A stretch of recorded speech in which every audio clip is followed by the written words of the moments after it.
देखा कि विश्व एआई शिखर सम्मेलन में जहां भारत की बुद्धिमत्ता, तकनीकी कुशलता और हमारी युवा शक्ति की श्रेष्ठता का एक बड़ा उच्च कोटि का प्रदर्शन हुआ, तो वहीं कांग्रेस की निम्नता और नग्नता का बहुत कुटिलतापूर्ण प्रदर्शन देखने को मिला। अभी तक पूरा देश इस विषय को लेकर न सिर्फ क्षुब्ध है बल्कि आक्रोशित भी है। और अब कांग्रेस पार्टी के गठबंधन सहयोगियों की तरफ से भी इस विषय को लेकर आपत्ति की गई। श्री अखिलेश यादव जी का वक्तव्य आपने देखा होगा। अब कांग्रेस पार्टी के अंदर से भी यह स्वर उठना शुरू हुआ है कि इस ढंग के अंतर्राष्ट्रीय आयोजनों में एक गरिमापूर्ण आचरण की अपेक्षा होती है, उसमें इस ढंग का हल्का, छिछोरा और नग्नता का आचरण करना निहायत निंदनीय है।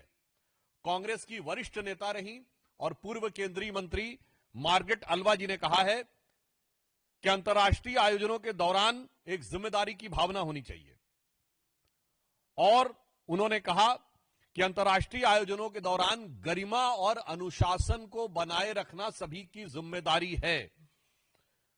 इसलिए हम ये कहना चाहते हैं कि कांग्रेस पार्टी को अब यह समझना चाहिए कि वो जिस प्रकार के विचारों के हिसाब से चल रहे हैं, जनता तो उनको नकार रही ही है, गठबंधन सहयोगी तो नकार रहे ही हैं। अब उनके पार्टी के अंदर के वरिष्ठ और पुराने नेता भी अब उन्हें नकार रहे हैं और जनता पूरी तरीके से धिक्कार रही है। वैसे भारत की हर श्रेष्ठता को लेट डाउन करना, उसको धूमिल करने का प्रयास करना कांग्रेस का एक सहज, स्वाभाविक, योजनाबद्ध, षड्यंत्रपूर्ण आचरण रहा है। और यह इसलिए भी महत्वपूर्ण है कि आज जब दुनिया में जो फ्यूचरिस्टिक टेक्नोलॉजीज जिनको कहते हैं, जो इमर्ज कर रही हैं, यानी भविष्य की भावी नई तकनीक जो क्षितिज पर उभरती हुई दिखाई पड़ रही है, उनमें से एक एआई में भारत आज अग्रणी भूमिका में दिखाई पड़ रहा है, जो मुझे लगता है भारत की क्षमता बहुत पहले से थी। परंतु यह समस्या कांग्रेस के अंदर आज की नहीं है, यह खानदानी समस्या है। मैं कोट करना चाहता हूं कि यह समस्या कांग्रेस के नेताओं से ज्यादा कांग्रेस के परिवार की समस्या है। आप सभी ने सुना होगा कि एक जमाने में भारत को स्नेक चार्मर्स का देश कहा जाता था। मैं इस विषय पे आपको उद्धृत करना चाहता हूं कि नेहरू जी की आर्काइव में, फिर वो कहेंगे हर चीज में नेहरू जी कहे आ जाते हैं।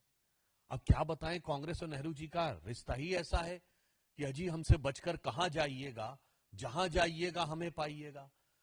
तो मैं कोट करना चाहता हूं नेहरू आर्काइव्स में 28 सितंबर 1955 को जवाहरलाल नेहरू जी की एक प्रेस कॉन्फ्रेंस है, जिसमें उनसे सवाल पूछा जाता है, it seems to depict India as a land of snake charmers.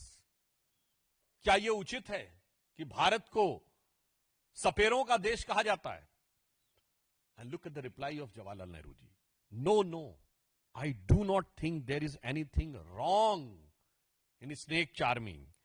You do not realize, it may say so with all respect, that the satisfaction of the intelligent taste of the tourist. यानी भारत को सपेरों का देश कहने में कोई बुराई नहीं है, क्योंकि हमारे प्रबुद्ध पर्यटक की संतुष्टि इससे होती है, तो इससे बढ़िया क्या है। इसका मतलब आप भारत की उस पहचान को बनाए रखना चाहते थे। इसीलिए आज जब प्रधानमंत्री श्री नरेंद्र मोदी जी के नेतृत्व में भारत एआई की नई उड़ान की ओर बढ़ रहा है, तो आपसे बर्दाश्त नहीं हो रहा है और आप कपड़े फाड़ कर, कपड़े उतार कर खड़े हैं। और मैं फिर याद दिलाना चाहता हूं, ये 28 सितंबर 1955 का है और ये 1955 का ही वर्ष है। और जो लोग बहुत कहते हैं ना, चाचा जी ने हमको ये समझाया, चाचा जी ने हमें नया साइंस एंड टेक्नोलॉजी दी, तो 1955 में बहुत सी युवा पीढ़ी को नहीं पता होगा। मैं बताना चाहता हूं, भारत के एक प्रख्यात साइंटिस्ट अमल कुमार राय चौधरी ने 1955 में ब्लैक होल्स के पास सिंगुलरिटी यानी क्वांटम फिजिक्स में कोलैप्स होने की थ्योरी दी, जिसे बाद में रोजर पेनरोज को जो नोबेल प्राइज मिला है, और स्टीफन हॉकिंस और रोजर पेनरोज ने जो अपनी बुक लिखी है उसमें उन्होंने उस डायग्राम को भी यूज किया है और उन्होंने उस क्रेडिट को यूज किया है। The same thing with a Bengali scientist Amal Kumar Rai Chaudhary has propagated and promulgated in 1955। यानी जब भारत का ही एक वैज्ञानिक जो उस समय विज्ञान की एक ऐसी खोज दे रहा था जो बाद में 1995 में प्रैक्टिकली प्रूव हुई और उस पे रोजर पेनरोज को नोबेल प्राइज मिला और स्टीफन हॉकिंस और रोजर पेनरोज दोनों ने उसको कोट किया है। उस समय चाचा जी कह रहे थे कि सपेरों का देश कहने में कोई बुराई नहीं है क्योंकि प्रबुद्ध पर्यटक इससे संतुष्ट महसूस करते हैं। तो मुझे लगता है कि इस खानदानी बीमारी का भली भांति इलाज देश की जनता करेगी। और यद्यपि समस्या क्या है कि जो उनको वैद्य बताना चाहते हैं, जो उनके डॉक्टर बताना चाहते हैं, चाहे वो उनके साथी हो संगठन के अथवा उनके पार्टी के अंदर के साथी हो, उनको वो सुनना नहीं चाहते। तो मैं कांग्रेस पार्टी और कांग्रेस के प्रथम परिवार और श्री राहुल गांधी जी को बिना मांगे एक एडवाइस देना चाहता हूं जो रामचरितमानस में सुंदरकांड में लिखा है उन्होंने कि सचिव वैद्य गुरु तीन जो प्रिय बोले भय आस, राज धर्म तन तीन का होए बेगी नाश। तो आपकी पार्टी में यही समस्या है, यानी आपका डॉक्टर अगर गलत बोलने लगे, गुरु गलत बोलने लगे और सचिव गलत बोलने लगे डर के मारे कि हाँ साहब जो कह रहे हैं वही सही है, तो आप 4 पीढ़ी से जो कह रहे हैं वही सुनना है, तो उतनी ही वेग के साथ जनता में आपके प्रभाव और समर्थन का नाश हो रहा है। But after this naked truth of the notorious activities of Congress engineered by the nefarious design, another crooked truth has also come up, which was motivated by the conspicuous design of Congress party as Congress Chief Minister of Telangana, Shri Revanth Reddy, who was just few months back was saying he was having no money for capital investment. Even in a media interview, he was saying he doesn't have money to spend 500 crores for capital investment at a regular interval of 1 month. And the same Revanth Reddy ji is saying, if required, the government is ready to spend 1,000 crore for Gandhi families and the party. अब मैं पूछना चाहता हूं कांग्रेस से, जब हम विपक्ष में थे, कांग्रेस आज सिर्फ विपक्ष में नहीं है, कई राज्यों में सत्ता में है। 3 राज्यों में आप पूर्ण बहुमत के साथ सत्ता में हैं, हिमाचल, तेलंगाना और कर्नाटक। जहां हम सत्ता में थे हमने गुजरात मॉडल दिया था, that Gujarat model which is been praised not only at the national level but at the international level. उस समय वर्ल्ड बैंक के चीफ ने 2014 में कहा था कि अब मुझे लगता है कि जो गुजरात मॉडल चीफ मिनिस्टर के रूप में मोदी जी ने दिया था वो अब नेशनल लेवल पे आएगा और दिखाई भी पड़ता है। मैं कांग्रेस से पूछना चाहता हूं आपका मॉडल क्या है? क्या मॉडल आपने देश के सामने रखा है कर्नाटक का? क्या मॉडल आपने रखा है हिमाचल का? दिखाइए, परफॉर्म करिए। तेलंगाना का मॉडल यह है कि कांग्रेस का मतलब मुसलमान, मुसलमान का मतलब कांग्रेस, ये आपका चीफ मिनिस्टर कहता है, और सारे सरकार के पैसे का मतलब गांधी खानदान। मतलब कांग्रेस का पार्टी का मतलब मुसलमान और सरकारी राजस्व का मतलब नेहरू खानदान। This is the model of governance which the Congress party has put fourth in front of the people. मुझे ऐसा लगता है कि इसके बाद कांग्रेस का एक और स्वरूप नंगा हो गया है। नकाब चेहरे से पहले हट चुका था, कपड़ा बदन से हट चुका था एआई समिट में। अब जो बचा खुचा रहा था वो तेलंगाना के मुख्यमंत्री रेवंत रेड्डी जी के इस बयान से हट गया है, और यह दर्शाता है कि तेलंगाना की जनता के साथ कितना बड़ा अन्याय है। और जहां जहां सत्ता में आते हैं या धोखा देते हैं, सत्ता में आने के बाद खजाना खाली करते हैं, क्योंकि वैसे भी दिमाग खाली है तो खजाना खाली होना स्वाभाविक रहता है, और उसके बाद भ्रष्टाचार, और भ्रष्टाचार के बाद एक परिवार का बंधन, और उसके बाद जातिवाद और तुष्टीकरण के आधार के ऊपर सत्ता में दोबारा आने की जुगत करना। मुझे लगता है कि ये दो तथ्य, एआई समिट में कांग्रेस के नेताओं के द्वारा यह बोलना और रेवंत रेड्डी जी के द्वारा कहना कि वो 1000 करोड़ रुपए देना चाहते हैं, और ये आइसोलेटेड इवेंट नहीं है।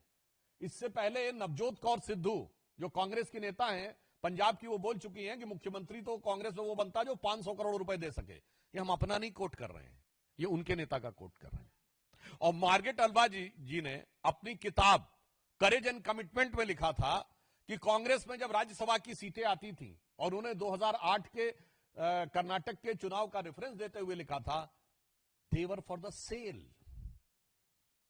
मतलब उनका कहना था पार्टी के प्रति निष्ठा, योग्यता और पार्टी में वरिष्ठता के आधार पे टिकट नहीं दिए जा रहे थे, बल्कि बोली लगाई जा रही थी। ये किसने कहा है? ये कांग्रेस के वरिष्ठ नेता ने कहा है।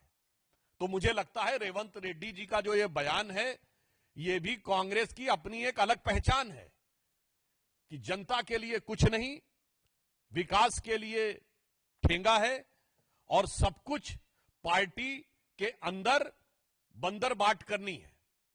और इसी के साथ साथ जब आप कुछ भी नहीं कर पाएंगे तो केंद्र को दोष देना है, फिर भयानक खतरनाक तुष्टीकरण के द्वारा क्षेत्र, भाषा और जाति पर समाज को विभाजित करके पुनः सत्ता में आने का प्रयास करना है। इसलिए हम सिर्फ यह कहना चाहते हैं कि आज पूरा देश इन दो बयानों के बाद, दोनों कांग्रेस के नेताओं का बयान है, मार्गरेट अल्वा जी का बयान और रेवंत रेड्डी जी का बयान, इसके बाद जो बची कुछ कसर थी वो भी पूरी हो गई है। और अब किसी भी प्रकार का कोई किंतु परंतु नहीं रह गया है कि कांग्रेस न सिर्फ राष्ट्र विरोधी गतिविधियों में इन्वॉल्व रहती है, अब जाने अनजाने ये वो जाने, बल्कि जिस जिस राज्य में सत्ता में रहती है वहां की जनता का भी भारी अहित करती है। धन्यवाद। हाँ, रविकांत जी।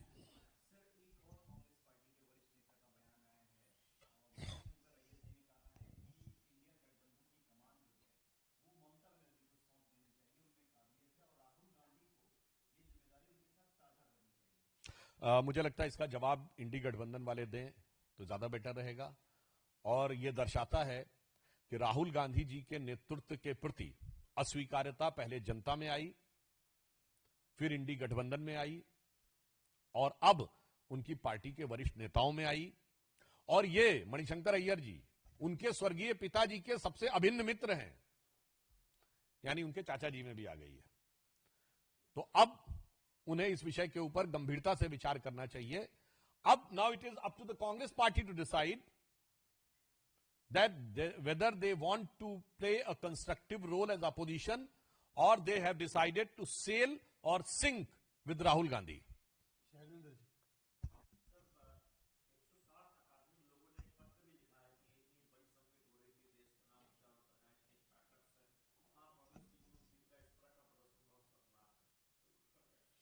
देखिए, मैं आपसे कह रहा हूं, समाज के अंदर पूरे देश में जनता आक्रोशित है, उद्वेलित है।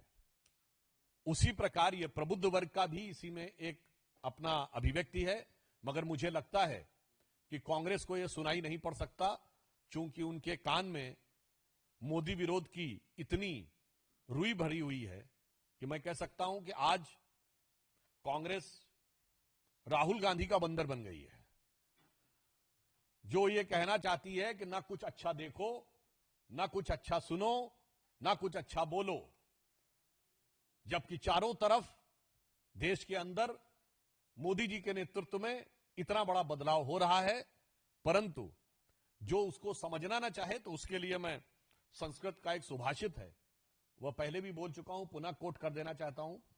चूंकि ये आर्टिफिशियल इंटेलिजेंस का था तो वो इंटेलिजेंस को लेकर ही सुभाषित है कि यस्य नास्ति स्वयं प्रज्ञा शास्त्रम तस्य करोति किम लोचनाभ्याम विहीनस्य दर्पणम किम करिष्यति। यानी जिसकी स्वयं की बुद्धि या प्रज्ञा ना हो, उसको कितने भी किताब पढ़ा दीजिए, कितने भी शास्त्र पढ़ा दीजिए, उसे कुछ समझ में नहीं आ सकता। जैसे जिसकी आंखें या तो बंद हो या आंखें हो ही नहीं, कितना भी दर्पण दिखा दीजिए, उसे चेहरा नहीं दिख सकता।